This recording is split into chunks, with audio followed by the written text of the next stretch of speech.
ओम शांति। मुरली है 22 जुलाई 2023। बाप दादा के मधुर महावाक्य। मीठे बच्चे, आप मुए मर गई दुनिया। बाप का बनना अर्थात देह अभिमान टूटना, एक बाप के सिवाय और कुछ भी याद ना आए। आप मुए मर गई दुनिया।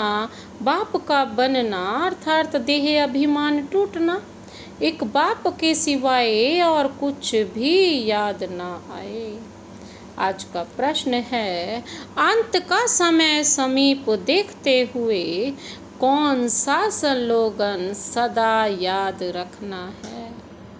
अंत का समय समीप देखते हुए कौन सा स्लोगन सदा याद रखना है। बाबा ने उत्तर दिया, किनकी दबी रहेगी धूल में, किनकी राजा खाए, सफल उसकी होगी जो ईश्वर अर्थ लगाए। यह स्लोगन सदा याद रखो, क्योंकि अभी दुख के पहाड़ गिरने हैं। सबका मौत होना है। तुम बच्चे तो अभी बाप पर पूरा बलि चढ़ते हो। तुम्हारा सब कुछ सफल हो रहा है। तुम एक जन्म बलि चढ़ते, बाप 21 जन्मों के लिए बलिहार जाता है। 21 जन्म तुम्हें लौकिक माँ बाप के वर्षे की दरकार नहीं। द्वापर से फिर जैसा कर्म वैसा फल मिलता है। आज का गीत है, मैं एक नन्हा सा बच्चा हूँ।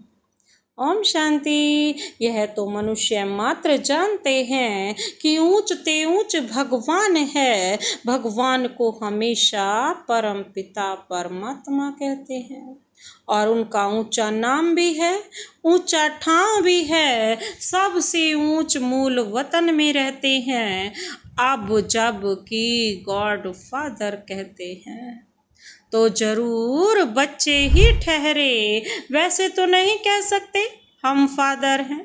सर्वव्यापी कहने से तो सब फादर हो जाते। उनको तो हमेशा परे ते परे परम धाम में रहने वाला परम पिता परमात्मा कहा जाता है। ऊंच ते ऊंच भगवत, इसलिए सब उनको भगत, उनको याद करते हैं। बाबा कहते हैं इसीलिए उनको सब भगत याद करते हैं। बाबा कहते भी हैं, भगवान को ही भक्तों को भक्ति का फल देने यहाँ आना पड़ेगा। वह बाप है स्वर्ग का रचयिता। क्रिएटर जरूर नई दुनिया ही रचेंगे। वह तो आएगा कहाँ आएगा जो क्रिएटर है? क्या पतित दुनिया में या पावन दुनिया में? देखो, यह बात अच्छी रीति धारण करने की है। तुम कोई छोटे नहीं हो। शरीर के ऑर्गन्स तो बड़े हैं ना। तुम जानते हो सभी बाप को याद करते हैं, समझते हैं यहाँ दुख है। हमको ऐसी जगह ले चलो जहाँ शांति सुख हो। ड्रामानुसार बाप को आना ही है, बनी बनाई बन रही। इसमें कोई फर्क नहीं हो सकता। वर्ल्ड की हिस्ट्री ज्योग्राफी चक्र लगाती रहती है। 4 युग फिरते रहते हैं। कलयुग के बाद होता है संगम युग। कलयुग और सतयुग के बीच का यह है कल्याणकारी धर्माऊ युग। यह है पुरुषोत्तम युग, अर्थात उत्तम ते उत्तम, मर्यादा पुरुषोत्तम बनने का युग। इस युग जैसा उत्तम युग कोई होता नहीं। सतयुग त्रेता का संगम युग कोई ऊंच नहीं है। उसमें तो 2 कला सुख की कम होती है। इस संगम युग की ही महिमा है, तुम जानते हो। बाप तो है ऊंच ते ऊंच, ऐसे नहीं कि सर्वव्यापी है। बच्चे कितनी भूल करते हैं, परंतु भूल भी ड्रामानुसार होनी ही है। मैं फिर आकर बाबा कहते बच्चों को अब भूल बनाता हूँ। बाप कहते हैं मुझे तुम ऊंच ते ऊंच भगवत कहते हो। तुम बच्चों को अपने से भी ऊंच बनाता हूँ, तब तो भक्त याद करते हैं। लेकिन सर्वव्यापी कहने से मिट्टी में मिला दिया है, तो खुद भी ऐसे कंगाल दुखी हो गए हैं। भारत सुख धाम था, अब दुख धाम है। अब बाप कहते हैं मैं तुमको अपने से भी ऊंच बनाता हूँ। मैं तो परम धाम ब्रह्मांड में रहता हूँ, तुम भी वहाँ रहते हो, फिर यहाँ आते हो पार्ट बजाने। जानते हो ब्राह्मण है ऊंच ते ऊंच चोटी, तो ऊंचे ते ऊंचे शिव बाबा की क्या निशानी रखेंगे। वह तो एक स्टार है, जैसे आत्मा वैसे परमात्मा। चमकता है भ्रिकुटी के बीच में अजब सितारा, आत्मा का रूप ही स्टार है। यह बना बनाया ड्रामा है, बाबा कहते हैं यह बना बनाया ड्रामा है। इसमें सभी आत्माएं ब्रह्मांड निराकारी झाड़ में रहती है। बाबा कहते हैं इसमें ब्रह्मांड में सारी आत्माएं झाड़ में रहती है, निराकारी झाड़ में रहती है, जिसको निर्वाण धाम कहते हैं। कहा जाता है आत्माएं निराकारी दुनिया स्वीट होम से आती हैं। अभी तो दुख धाम है, कितने पार्टीशन है। सतयुग में कोई पार्टीशन नहीं था, भारत ही ऊंच खंड था। बाबा को सत्य अर्थात ट्रुथ कहा जाता है। बाबा कहते हैं मैं सच खंड स्थापन करने आता हूँ, तो जरूर नई दुनिया स्थापन कर पुरानी दुनिया को मिटाना पड़े ना। अभी दुख के तो पहाड़ गिरने वाले हैं, किनकी दबी रहेगी धूल में, किनकी राजा खाए। सफल होगी उनकी जो ईश्वर अर्थ लगाए। वह भी समझते हैं कि हम जो बॉम्ब्स बनाए आपस में आंख दिखाते हैं, तो आखिर खात्मा तो जरूर होना है, परंतु पता नहीं कौन प्रेरक है जो ऐसी चीज बनवा रहे हैं। गीता में भी है कि पेट से मूसल निकले। यह है सारी बुद्धि की बातें। बॉम्ब्स निकालते हैं अपनी नेशन का विनाश करने। यादव कौरव पांडव 3 सेनाएं हैं ना। यादव कौरव लड़कर खत्म हुए, बाकी कौरव पांडवों की कोई लड़ाई नहीं होती। तुम्हारी कोई से युद्ध नहीं, तुम तो योग बल वाले राज ऋषि सन्यासी है, हठ योगी ऋषि। वह शंकराचार्य, यह शिवाचार्य। श्री कृष्ण आचार्य नहीं कहेंगे, वह अब नॉलेज ले रहा है फिर सो श्री कृष्ण बनने के लिए। यह राजधानी स्थापन हो रही है। बाबा कहते तुम पतित कांटों से दैवी फूल बन रहे हो। गीत में भी सुना, आओ अजामिल जैसे पापियों का उद्धार करो। गाया भी जाता है ना, हे पतित पावन वही सतगुरु है जो तुमको नर से नारायण राजाओं का राजा बनाते हैं। यह है एम ऑब्जेक्ट, यह पाठशाला है ना। इसमें हम नर से नारायण, नारी से लक्ष्मी बनते हैं। इसमें अंधश्रद्धा की बात नहीं। स्कूलों में एम ऑब्जेक्ट होती है ना, तुम बाप के पास आए हो बेहद का वर्षा लेने। वहाँ का वर्षा यहाँ लेना होता है, वह है ही सुख धाम और यह है दुख धाम। गीत में सुना ना, कौन सा गीत था? मैं एक छोटा सा नन्हा सा बच्चा हूँ। तुम बच्चे जानते हो मैं छोटा सा बच्चा हूँ, कोई 25 वर्ष का, कोई 20 वर्ष का। बाबा कहते हैं एक दिन का बच्चा भी वर्षा ले सकता है। बेहद का बाप फिर भारत को हीरे जैसा बनाने आया है। सतयुग में कितने हीरे जवाहरों के महल थे, बात मत पूछो। फिर जब भक्ति मार्ग शुरू होता है तो पतित राजाएं बैठ सोमनाथ जैसा मंदिर बनाते हैं। राजाओं के पास मंदिर होते हैं, आजकल तो बहुत ही मंदिर बनाते रहते हैं।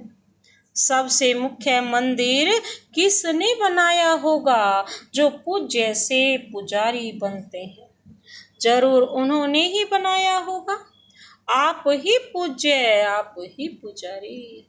यह महिमा परम पिता परमात्मा की नहीं है, उनकी महिमा तो सबसे न्यारी है। हर एक मनुष्य की महिमा अलग होती है।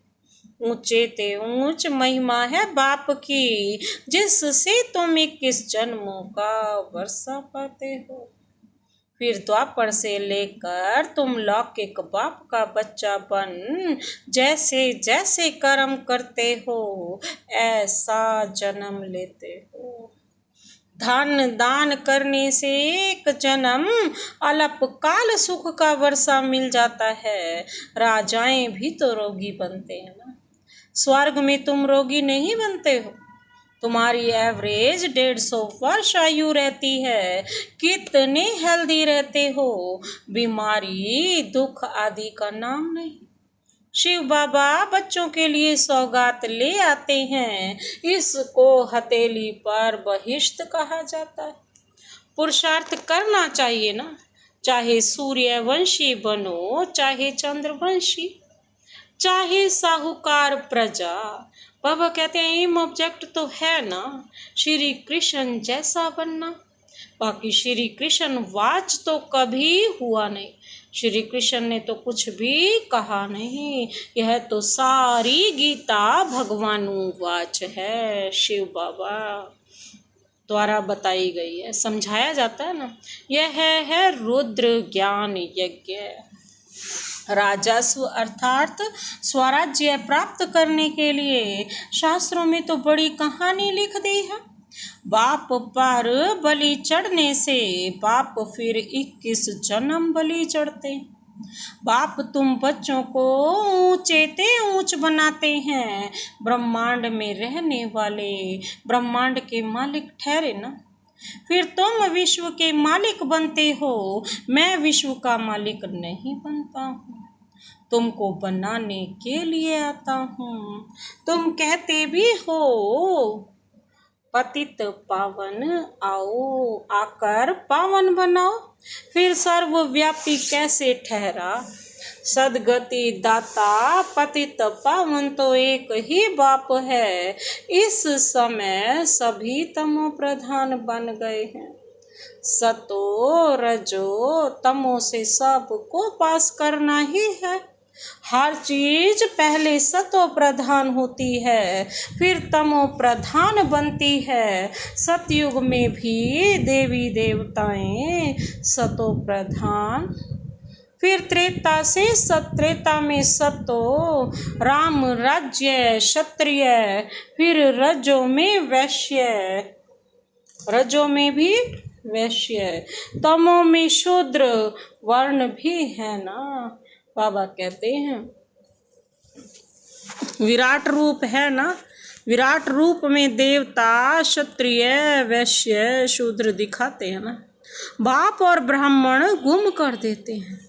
तुम ब्राह्मण देवताओं से भी ऊंच हो, क्योंकि तुम भारत की ऊंच सेना सेवा करते हो ना, भारत की।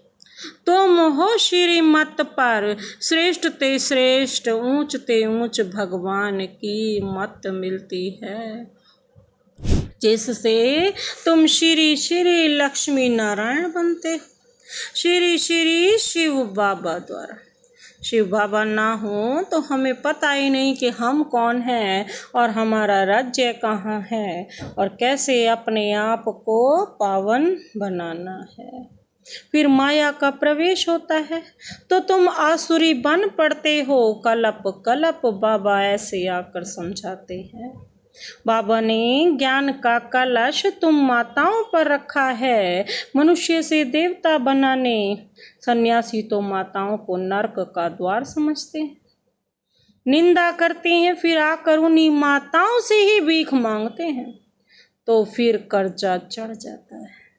इसलिए पुनर्जन्म फिर भी गृहस्थियों के पास ले फिर सन्यास करते हैं। पुनर्जन्म नहीं लेते तो फिर इतने ढेर सन्यासी कहाँ से आते। भारत पवित्र था ना, संपूर्ण निर्विकारी दुनिया कहा जाता है, बरोबर देवताओं के आगे महिमा गाते हैं।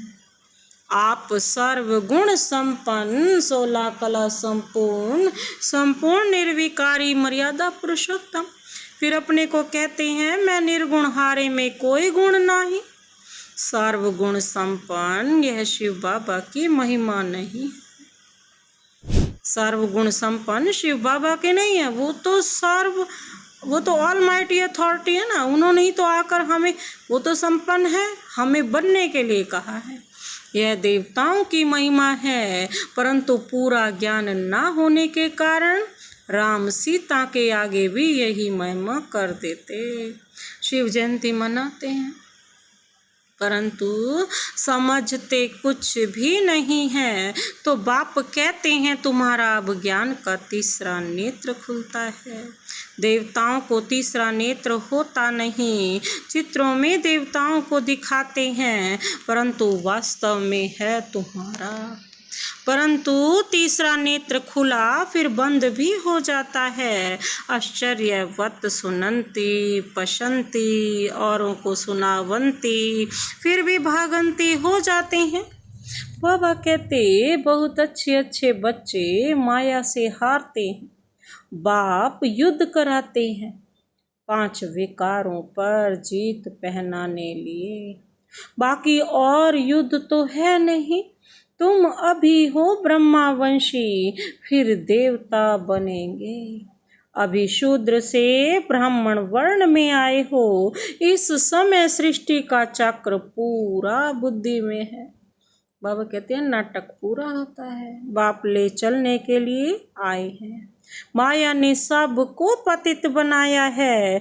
अब बाप कहते हैं योग अग्नि से तुम विकर्माजीत बनो। इसमें मेहनत है और कुछ करना नहीं है, बाप को याद करना है। बाबा हम आपके थे, आपने हमको फिर सतयुग में भेजा, पुनर्जन्म सतयुग में लेते रहे। फिर त्रेता में आए तो पुनर्जन्म त्रेता में लिए। इसको भी बाप कहते हैं तुम अपने जन्मों को नहीं जानते हो।